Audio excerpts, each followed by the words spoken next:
자, 오늘은 스가랴 7장 1절에서 3절까지 말씀 묵상하겠습니다. 7장 1절에서 3절까지 말씀 읽습니다. 다리오 왕 제4년 9째 달 곧 기슬레 월 4일에 여호와의 말씀이 스가랴에게 임하니라. 그때 베들 사람이 사레셀과 레겜멜렉과 그의 부하들을 보내어 여호와께 은혜를 구하고 만군의 여호와의 전에 있는 제사장들과 선지자들에게 물어 이르되 내가 여러 해 동안 행한 대로 5월 중에 울며 근신하리까 하매. 아멘. 구원받은 이후에도 필요한 은혜. 그러니까 이스라엘 백성들이 오랫동안 지켜왔던 경건생활 중에 금식에 관한 규례를 계속할 것인지에 대한 질문이 이제 본문에 나옵니다. 이것은 성전이 지금 건축되고 재건되는 이후, 그러니까 하나님의 백성들이 70년 동안 바벨론 포로를 거쳐 다시 예루살렘으로 돌아와서 성전이 재건되고 있는데요.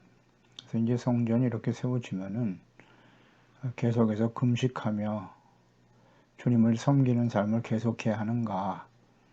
금식하는 일, 특히 금식과 관련돼서 일을 계속해야 되는지에 대한 질문에 본문에 잘 나와 있는데요. 이것은 형식적인 종교 행위만을 일삼아왔던 이스라엘 백성들에게 외식하는 모습을 버리고 바르게 주님을 섬겨야 한다는 것을 지금 책망하고 계시는 내용인데요. 그러니까 예배나 금식, 기도, 구제된 경건의 모양, 이 모양은 있으나 경건의 능력을 부인하며 살아가는 당시 이스라엘 백성들과 또 오늘 하나님의 자녀들에게 주시는 경고와 책망의 말씀이기도 하죠.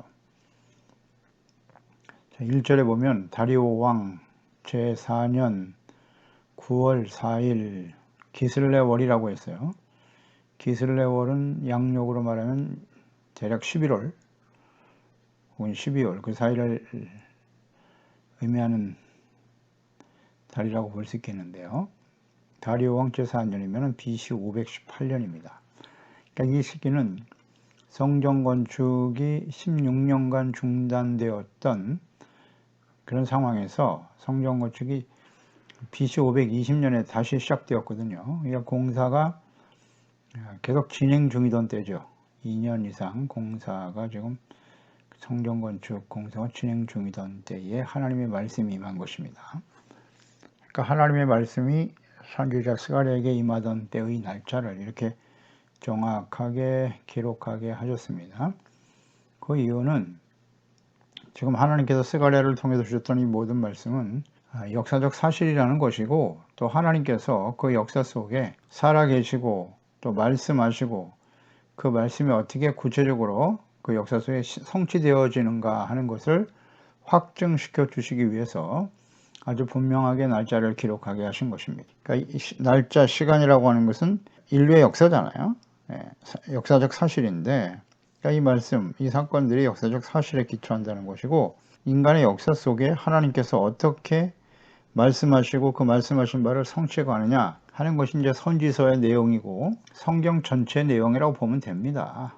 하나님의 말씀은, 성경 말씀은 다 사실에 기초한 거예요. 하나님이 말씀하신 게 사실이니까. 그러니까 사람들이 지어낸 이야기가 아니고 하나님이 선지자에게 말씀하셨다는 거예요.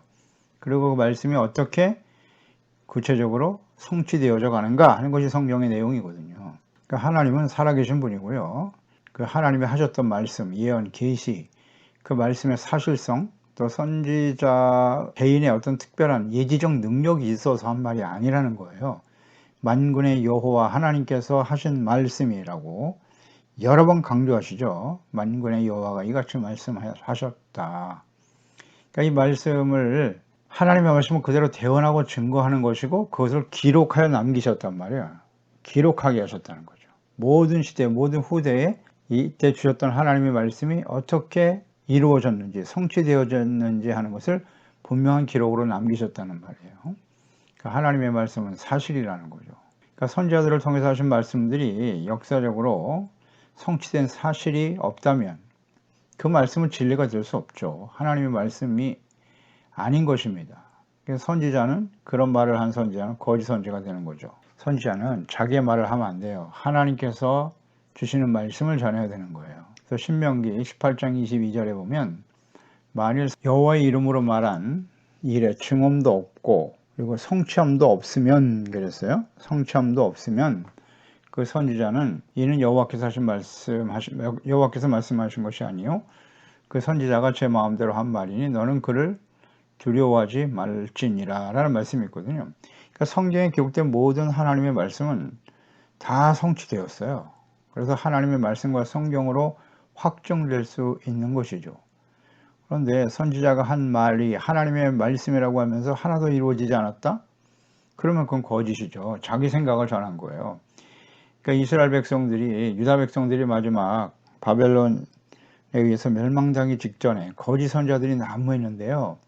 그때 참 선지자는 예레미야 뿐이었어요. 예레미야가 외롭게 하나님의 말씀을 전하고 있었는데 모든 사람들이 예레미야 말을 신뢰하지 않았습니다. 왜냐하면 예레미야의 말은 하나님의 심판의 말씀이었거든요. 듣기 싫은 말씀이었어요. 예루살렘이 바벨론에서 멸망을 당한다. 그러나 그 멸망당하는 원인에 대해서 자세히 말씀하셨는데 그 원인에 대해서는 관심이 없고 멸망당한다는 말 자체를 싫어하는 거예요. 그래서 거짓 선지자들이 난무했는데 그 거짓 선지자들의 말은 절대 우리는 망하지 않는다는 거예요. 우리는 승리할 것이다. 하나님 우리와 함께 하신다. 예루살렘에 하나님의 성전이 있기 때문에 우리는 반드시 승리할 것이다. 얼마나 듣기 좋습니까? 비록 우리가 패할지라도 2년 안에 회복될 것이다. 이런 말을 계속 전했거든요. 그러니까 사람들은 언제나 그래요. 자기가 듣고 싶은 말만 듣는 거예요. 그리고 믿고 싶은 말만 믿어요. 믿고 싶은 대로 믿는 거예요. 이게 마지막 심판을 향해 달려가는 어떤 사람들? 하나님의 자녀와 백성들의 모습이에요. 듣고 싶은 것만 들어요. 믿고 싶은 대로 믿으려고 하고. 이런 것들이 바로 우상숭배입니다. 자기가 중심이 되는 거죠. 내가 좋아하는. 하나님이 없는 세상 사람들은 다 그래요. 다 자기가 믿고 싶은 대로, 자기가 원하는 대로 자신에게 유익이 되는 방향으로 다 움직이거든요. 그렇게 생각하고 행동하고 그것이 옳다고 주장하는 거죠. 그렇지 않나요? 예, 그런 거예요. 거짓 선지자들이 그 당시에 하나님의 이름을 부르고 말이죠. 하나님이 이 나라를 지켜줄 거라고. 나라와 민족을 위해서 말하는 것 같죠? 다 자기의 유익이에요. 자기의 유익을 위해서. 어떤 것이 나에게 유익한가? 그거 참 쉽지 않죠. 그래서 사람들은 자기가 원하는 대로 다 결정하고 따르는 거예요. 근데 하나님의 자녀 백성들은 그래서는 안 되잖아요. 하나님의 말씀이 어떠하신지를 자세히 들어야죠. 그리고 그 말씀 앞에 비춰진 자신들의 모습이 어떠한가. 하나님을 알고 자기 자신을 알 때 겸손해지는 거죠.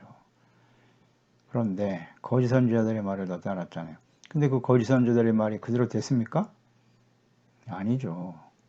예레미야 선지자의 말이 임하고 말았죠. 그대로 됐죠. 누가 참 선지자예요? 누가 진짜 하나님의 말씀을 전한 것입니까? 이 거짓 선지자들, 하나님의 말씀이 그대로 성취가 안 됐다면 그건 하나님의 말씀이 아닌 거라고 분명히 말씀하잖아요. 증언도 없고 성취함도 없으면 이는 하나님이 말씀하신 것이 아니라고 아주 분명하죠. 그래서 우리의 믿음은 이렇게 사실에 기초해야 되는 거예요. 역사적 사실 전제로 하나님께서 하신 말씀 속에 하나님의 마음과 뜻이 아주 분명하게 들어있어요. 장차 하실 일을 미리 말씀하신다니까요. 항상. 그리고 그 말씀이 어떻게 성취되었는가의 내용이 성경 전체의 내용이에요. 그래서 우리는 성경 말씀, 즉 하나님의 말씀에 나타난 하나님의 뜻을 바르게 이해하고 믿고 순종하고 책망과 교훈을 얻는 것이 필요합니다. 2절에 그때 베델 사람이 사레셀과 레겜멜렉과 그의 부하들을 보내어 여호와께 은혜를 구했다 그랬어요. 베델 사람, 이제는 바벨론에서 돌아온 사람들이라고 보면 되겠죠. 에스라 2장 28절에 베델과 아이 사람들이 223명이다. 돌아온 사람들이에요. 베델과 아이 사람이 돌아왔다. 그들이 보낸 사람 사레셀, 레겜멜렉 각각 이 사람들의 이름을 보면 사레셀은 아스루, 바벨론 성향의 이름을 가지고 있네요. 레겐멜렉은 당시에 블레셋, 팔레스타인 사람의 이름이에요. 이것으로 보아서 바벨론 포로 시절에 태어난 사람들로 보이죠. 그들이 이제 하나님, 그러니까 종들을 보내서 선지자에게 여호와께 은혜를 구했다 그랬어요. 그러니까 이들은 바벨론에서 포로 생활을 할 때에는 선지자를 통해서 주시는 하나님의 말씀을 들을 수 없었습니다. 없었어요. 하나님의 은혜를 구했다라고 하는 의미, 여호와께 은혜를 구했다. 이것은 어떤 의미냐면 선지자를 통해서 하나님의 말씀을 들을 수 있다는 것. 이것이 그들에게는 큰 은혜입니다. 하나님의 말씀이 어떠하신지 들을 수 있다는 거. 그래서 좀 엄밀하게 보면 이 은혜를 구한다라고 하는 의미는 자신들이 하나님께로부터 하나님의 말씀을 듣는 목적이 뭐죠? 기록하고 말씀하신 그 목적이 뭐냐면 책망, 교훈, 바르게함과 의로 교육하는 거예요. 하나님의 사람으로 온전케 하기 위해서 하나님의 말씀을 기록하게 하셨다라고 하셨거든요. 그러니까 하나님 앞에 우리가 은혜를 받는다라는 것은 하나님께로부터 말씀을 듣고 우리의 죄를 깨닫고 회개하고 용서받고 하나님과의 관계가 회복되는 것, 내 잘못된 생각을 버리고 하나님의 뜻을 받아들이는 것, 나의 죄를 하나님께로부터 용서받는 것, 이게 진정한 은혜입니다. 에베소 1장 7절에 우리는 그리스도 안에서 그의 은혜의 풍성함을 따라 은혜의 풍성함으로 그의 피로 말미암아 속량 곧 죄사함을 받았느니라. 은혜의 풍성함은 뭐냐? 예수님의 십자가의 피로 우리가 구속, 죄로 죽어 마땅한 우리를 주님께서 그 피값으로 사서 자유케 하시고 구원해 주시고 하나님의 자녀가 되게 하셨다는 거죠. 이게 진정한 은혜입니다. 그래서 은혜는 어떤 사람들에게 주어지느냐? 겸손한 사람에게. 야고보 4장 6절이죠. 그러나 더욱 큰 은혜를 주시나니 누구에게? 그러므로 일렀을 때 하나님의 교만한 자는 물리치시고 겸손한 자에게 은혜를 주신다 하였느니라. 아멘. 겸손한 자에게 은혜가 주어진다. 그럼 이 겸손한 자는 어떤 사람? 하나님 앞에서 말씀 앞에서 주 예수 그리스도의 십자가 밑에서 자신이 얼마나 심각한 죄인인가를 인정하고 깨닫고 회개하고 용서받는 거죠. 그게 겸손이에요. 그게. 자기의 죄 때문에 눈물을 흘리고 안타까워하는 거예요. 그게 겸손이죠. 그런 사람에게 은혜, 그런 사람에게 주어진 은혜가 뭐예요? 죄 사함의 은혜잖아요. 용서의 은혜, 의롭다함을 얻게 하는 은혜. 이게 진정한 은혜입니다. 값없이 주시는 거니까. 죽어 마땅한 죄인들인데 하나님이 용서해 주시는 은혜 아니겠습니까? 그래서 하나님의 말씀을 듣고 은혜를 받았다라는 말을 우리가 자주 하게 되는데 그 의미가 무엇인가를 잘 알아야 돼요. 개인적으로 하나님의 말씀을 듣고 읽고 묵상하면서 은혜를 구하는 자들이 되어야 하는 거예요. 그 은혜의 실체는 나의 소망과 욕망과 뜻을 충족시켜주는 그런 말씀이 아니고요. 하나님의 말씀을 듣고 자신의 잘못을 깨닫고 회개하고 돌이켜 용서받고 새롭게 회복되어지는 이것이 참된 은혜를 구하는 태도인 거예요. 우린 그렇게 하고 있나요? 하나님의 말씀을 듣고 묵상하는 목적이 어디에 있습니까? 내가 원하는 내 욕망을 채워주고 소망을 이루어지는 말씀만 쏙쏙 뽑아서 묵상하는 거예요? 이렇게 믿으면 안 돼요. 잘못하면 우상 숭배자가 되는 거예요. 내가 믿고 싶은 대로. 자기중심이야. 모든 게. 하나님의 말씀과 뜻이 어떠하신가를 듣고 겸손히 그 말씀 앞에 자기 자신을 버려야죠. 내려놓고. 그래서 우리가 성경 말씀을 묵상할 때요. 그냥 말씀을 여기저기 뽑아서 그렇게 들으면 안 돼요. 창세기에서부터 요한계시록까지 쭉 계속해서 연결해서 읽어가 말씀을 읽고 묵상해야 돼요. 필요한 말씀만 골라서 하면 위험합니다. 말씀을 가르치고 전하는 종들도 마찬가지예요. 성경 말씀을 처음부터 끝까지 자세하게 풀어서 설명해주는 강해설교가 그래서 성도들에게는 큰 유익을 주는 겁니다. 강해설교. 성경 전체를 한 줄도 빼놓지 않고 전체적으로 다 말씀 묵상하면서 가르쳐줘야죠. 이 말씀에 나타난 하나님의 뜻이 이런 거구나. 학개서 말씀이어서 우리가 스가랴서 말씀 묵상하고 있는데요. 성전을 회복하고 온전한 제사와 예배를 드려 하나님의 다스리시는 의의 거룩한 백성으로 회복되기를 원하시는구나. 이거 뭐 변함없는 하나님의 뜻이죠. 그리고 이 스가랴서를 통해서 하나님이 얘는 그리스도 기름 부음 받은 자, 그리스도가 이 땅에 오실 것이다 라는 걸 예언하시는구나, 말씀하셨구나. 당위성이냐 당위성, 그럴 수밖에 없는. 왜? 이스라엘 백성들 70년 포로 생활 통해서 연단받고 돌아왔는데 처음에는 눈물을 흘리고 그냥 감격해하고 정말 회개하고 하나님을 경외했다고 열심히 했지만 16년 동안 성전 건축이 중단됐잖아요. 자기들 집 짓는 이제 집 짓고 현실적인 생활의 편익을 위해서 하나님의 성전을 건축하는 일은 뒷전으로 밀렸다. 삶의 우선순위가 잘못됐어. 그저 무엇을 먹을까 입을까를 먼저 구하는 하나님이 없는 이방인들과 같이 살고 있었다. 그래서 이 백성들이 부정하다라고 말씀하시잖아요. 하나님께서 학개서를 통해서. 그러니까 이런 말씀의 의미가 무엇인가를 전체적으로 이해해야 돼요. 왜 성전을 건축해야 되는지 말이죠. 성전 건축 자체가 의가 아니에요. 크고 화려한 성전을 짓는 것이 의가 아니라고요. 그걸 하나님이 원하지 않아요. 하나님의 교회와 성전을 우상같이 섬기면 안 됩니다. 왜 성전이 건축되어야 하는 거예요? 예배 회복 있잖아요. 성전이 왜 필요해요? 그곳에 나가서 말씀 듣고 회개하고 돌이키고 용서받고 의와 거룩한 하나님의 자녀 백성답게 살아가고자 결단하고 예수 믿고 구원받았으니까 하나님의 자녀가 됐으니까 우리는 완벽한 자가 되었도다. 더 이상 뭐 회개할 필요도 없습니까? 이런 게 다 구원파 이단이잖아요. 교회 안에 구원파 이단 같은 사람들이 의외로 많아요. 그렇게 가르치는 목사들도 많고. 회개할 필요 없습니까? 그냥 복만 받으면 되는 거예요? 제사함 받고 의롭다함을 얻고 하나님과 올바른 관계 속에 하나님이 다스리시는 의의 거룩한 백성으로 의로움, 거룩함, 진실함, 착함 이런 빛의 열매를 나타내고 그것을 통해서 많은 사람들에게 하나님께 영광을 나타내는 것이잖아요.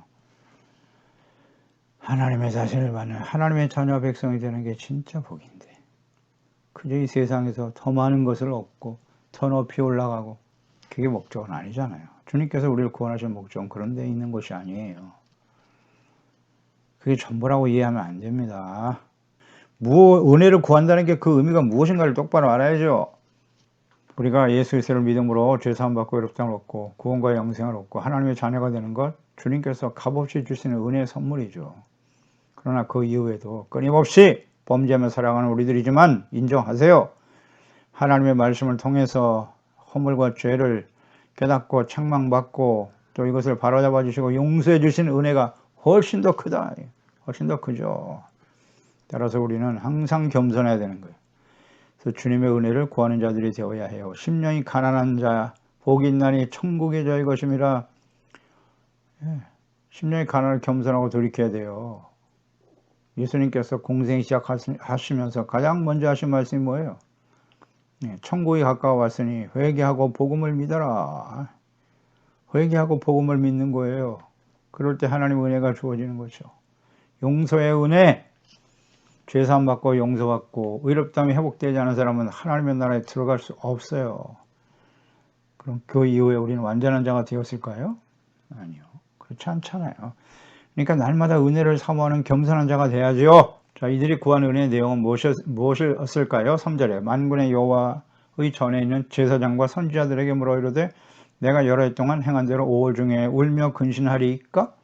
그러니까 베들에서 온 사람들은 여호와의 성전에 있는 제사장들과 선지자들에게 물었어요. 제사장과 선지자들은 어떤 사람들이죠? 제사장은 율법을 가르치고 또 중보자로서 이스라엘 백성들의 죄를 대신하여 하나님 앞에 나아가 고함으로써 용서받을 수 있도록 하나님께 제사와 예배를 드리는 자들이죠. 매우 중요한 직임이죠. 선지자는 하나님의 말씀과 뜻을 바르게 전달해주는 역할. 그들은 성전에 있었다.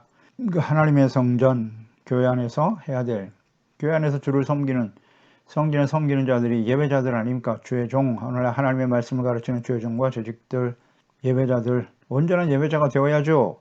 하나님의 말씀을 바르게 듣고 깨닫고 가르치고 선지자 하나님의 말씀을 전달해 주어야죠. 근데 하나님의 말씀을 듣고 죄를 깨달아 성전에 나가 제사장들을 통해서 죄사함 받고 의롭다함을 얻고 구원의 은혜를 구하는 자들이 되어야 되는 거예요. 자, 제사장이 없고 율법서에도 자세하게 나와 있죠. 가깝게 학개서 2장 11절 만군의 여호와가 말하노니 너는 제사장에게 율법에 대하여 물어 이르기를. 율법에 대해서 제사장들에게 물으래요. 제사장들이 가르쳐야 될 책임이 있네요. 말라기 2장 7절에 제사장의 입술은 지식을 지켜야 하겠고 사람들은 그 입에서 율법을 구하게 되어야 할 것이니 제사장은 만군의 여호와의 사자가 됨이거늘. 하나님 보낸 사자고 율법을 구하여야 한다.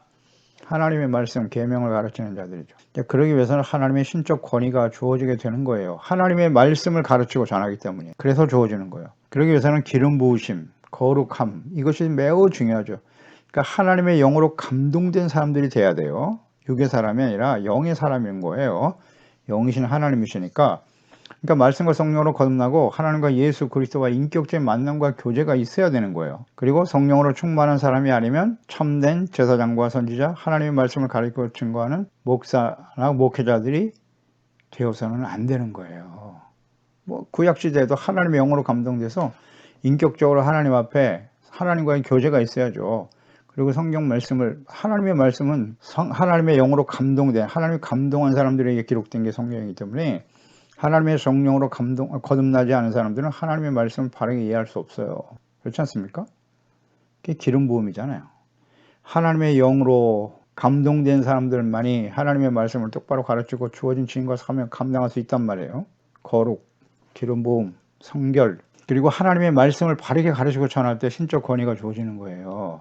자기 말을 하면 안 돼요. 자신의 생각과 뜻을 전하면 안 됩니다. 그러니 오늘날 하나님의 말씀과 성령으로 거듭나지 못하고 살아계신 하나님과 예수 그리스도와 인격적인 교제와 만남이 없는 사람, 성령의 충만함과 인도하심을 받지 못하는 사람, 그런 사람들이 목회자가 되면 안 되죠. 신학대학원을 졸업하고 석박사 학위를 받았다고 해서 그들이 다 거룩하신 하나님의 신적 권위가 주어진 것일까요? 아니에요. 다 그렇다고 볼 수 없는 겁니다. 그러니까 그 사람이 진정 개인적으로 하나님과 예수 그리스도 안에서 성령 안에 거듭난 사람인가를 잘 봐야 돼요. 그 신학교 졸업하면 무조건 다 목회자가 되고, 오늘날 한국 교회 문제 중에 하나죠. 전혀 거룩하지도 못하고 준비되지 못한, 하나님의 영으로 거듭나지 못한 사람들이 그저 학위만 받아가지고 목회자가 되니 하나님의 말씀과 뜻에 대한 이해도 없이 잘못 전해 자기 생각을 전하는 거예요. 그냥 성령으로 거룩하게 구별되고 성결한 사람이 되어야 하는 거예요. 그래서 기름 부음 받은 자, 곧 그리스도잖아요. 그리스도가 기름 부음 받은 자인데, 그리스도께서, 예수님께서 그리스도로 오셨다는 거예요. 왕과 제사장, 선지자로 오신 거죠. 그래서 그 역할과 사명을 완전하게 이루신 분이 바로 예수님이세요. 그래서 우리는 참 선지자이시며 제사장이신 예수 그리스도의 말씀을 듣고 배워야 되는 거고, 그 말씀 앞에서 죄를 깨닫고 회개하고 용서받고 의를 회복하는 겸손한 예배자가 되어야 하는 거예요. 그러니까 예수님의 말씀이 곧 구약 성경에 하셨던 하나님의 말씀의 요약이에요. 예수님 분명 말씀하셨죠. 나는 내 자신이 내 스스로 한 말이 아니야. 하나님 아버지께서 내게 하신 말씀을 그대로 전한 것이지. 그러니까 예수께서 하나님의 말씀을 요약하여 설명하고 계신 것이 바로 산상수훈이에요. 그래서 산상수훈이 대단히 중요한 말씀이에요. 전체 요약이에요. 신약 성경의 신명기와 같은 말씀이죠. 예수 믿고 구원받아 은혜로 구원받은 하나님의 자녀들이 반드시 지켜야 될 말씀인 거예요. 이 산상수훈 모르면 안 됩니다. 성경 전체를 요약해 놓은 거예요. 그 말씀이 축약돼 있어요. 그래서 하나님의 뜻, 우리가 그리스도인으로 참된 그리스도인으로 살아가기 위해서 필요한 말씀, 최소한 산상수훈의 말씀을 묵상해야 돼요. 그 말씀 앞에 드러난 나의 모습이 잘못된 것은 무엇인가를 알고 깨닫고 돌이키는 삶을 계속 실천하면 돼요. 여러 번 강조드렸어요. 우리가 하나님 앞에서 온전한 그리스도인인가를 확인하기 위해서는 일단 십계명 모르면 안 됩니다. 이거 십계명을 통해서 이게 하나님의 뜻이 잘 나타나 있으니까요. 하나님 사랑, 이웃 사랑의 구체적 실천.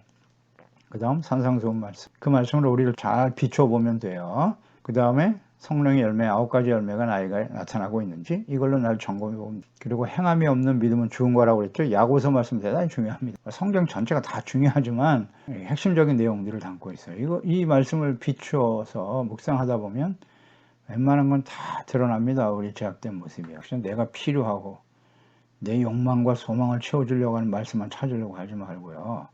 이 말씀 통해서 우리 자신을 아주 솔직하게 점검해 봐야 돼요. 그래서 우리가 말씀 묵상 기도 예배하는 목적과 의미를 바르게 알고 진실한 은혜를 구하는 사람들이 되어야 해요.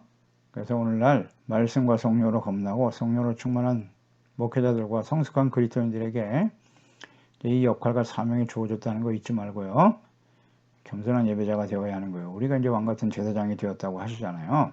그러니까 우리가 이 역할을 다하지 못하면 우리 자신뿐만 아니라 우리 가정, 가족들, 자녀들, 교회 안에 우리 지체들 지킬 수가 없어요. 교회가 그리스도인들이 그 역할을 다하지 못하면 세상에 있는 사람들 구원받을 수가 없어요. 그렇지 않겠어요? 교회와 그리스도인들이 유일한 그들을 통해서만 하나님을 알 수가 있잖아요. 하나님이 영이신데 하나님을 모르는 세상 사람들이 어떻게 하나님을 알 수 있겠어요?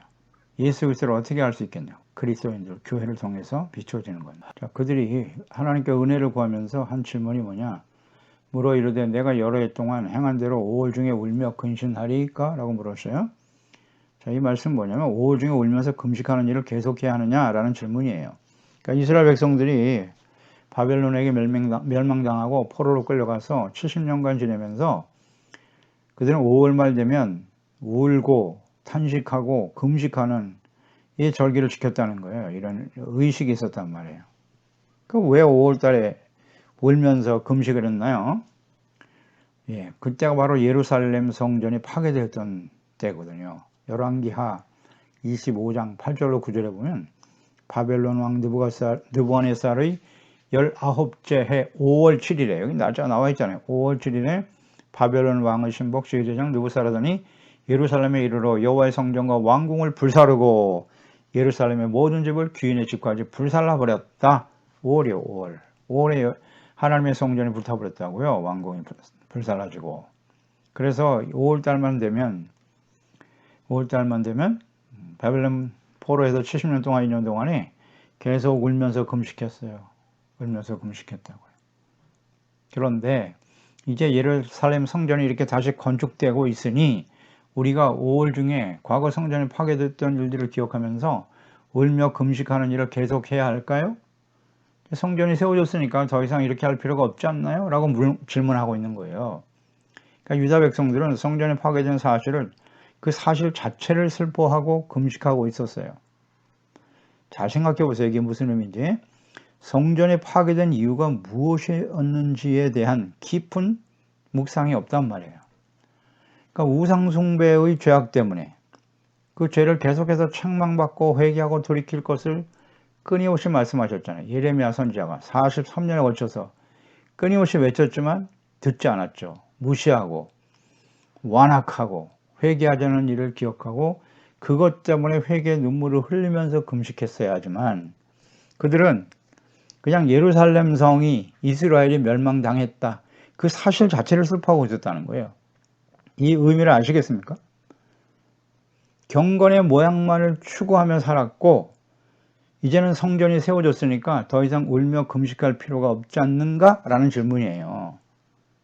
이 의미를 잘 생각해 봐야 됩니다. 자, 우리가 이제 하나님께 나아가서 교회가 이 땅에 존재해야 될 이유, 예배의 목적과 의미가 무엇인가? 이것을 생각해 보세요. 오늘날 우리가 예수님을 믿고 구원을 받았어요. 그리고 교회에 나가 예배를 드릴 수 있으니 우리는 이제 더 이상 눈물로 회개하고 금식할 필요가 없지 않는가? 구원받았는데 뭐 눈물로 회개하고 돌이킬 필요가 있겠어? 라는 질문과 같은 의미예요. 자, 이런 질문이 정당합니까? 하나님의 교회를 크게 잘 세웠고 내가 할 일은 다 했으니 이제 우리는 더 이상 뭐 눈물을 흘리거나 이렇게 금식하거나 할 필요는 없지 않을까? 라는 질문이잖아요. 그러니까 성전 자체가 세워졌으니까 더 이상 할 필요가 없다. 그럼 성전이 이 땅에 존재하는 이유가 뭔데요? 성전이 존재하는 이유는 하나님 말씀 앞에서 우리의 죄를 깨닫고 회개하고 용서받고 의롭다함을 얻고 회개의 눈물은 계속 흘려져야 하는 거예요. 아멘. 예수 믿고 구원받았으니까 더 이상 회개하지 않아도 된다고요? 그런 질문과 같은 거예요. 그렇게 주장하는 구원파 이단들의 주장을 따르는 것과 뭐가 달라요?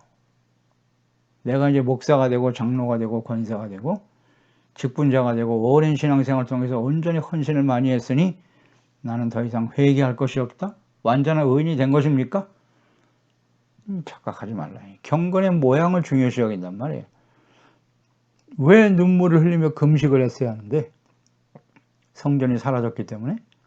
오늘날도 마찬가지죠. 코로나19 지나면서 말이죠.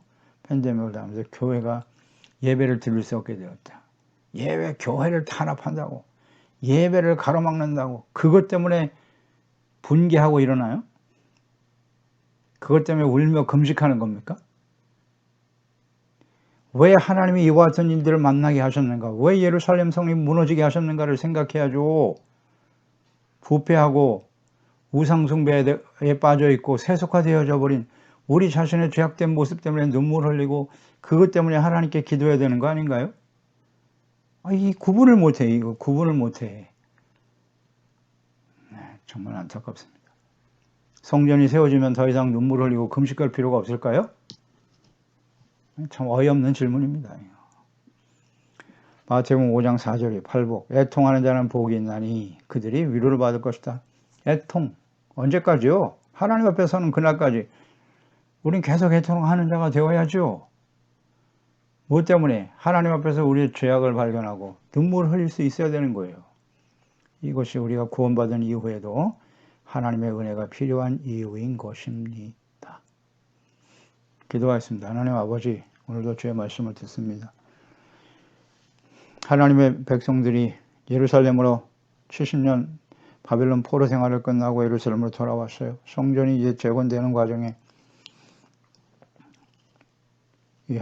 하나님께 또 선지자들에게 질문을 한 내용이네요.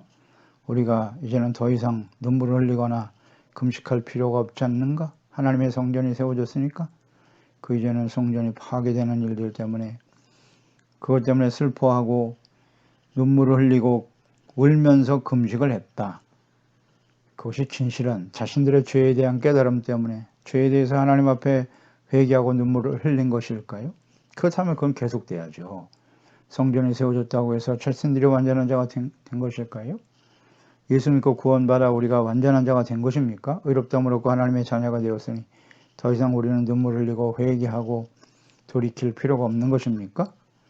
이런 질문과 같잖아요. 경건의 모양은 있으나 경건의 능력을 부인하며 살아가는 오늘날 하나님의 자녀의 모습들.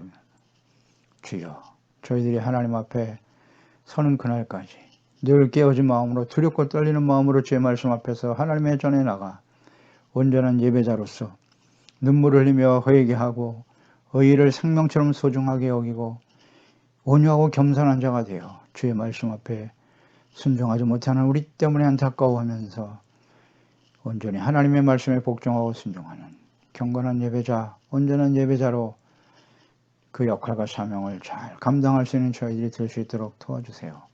예수님의 이름으로 기도드립니다. 아멘.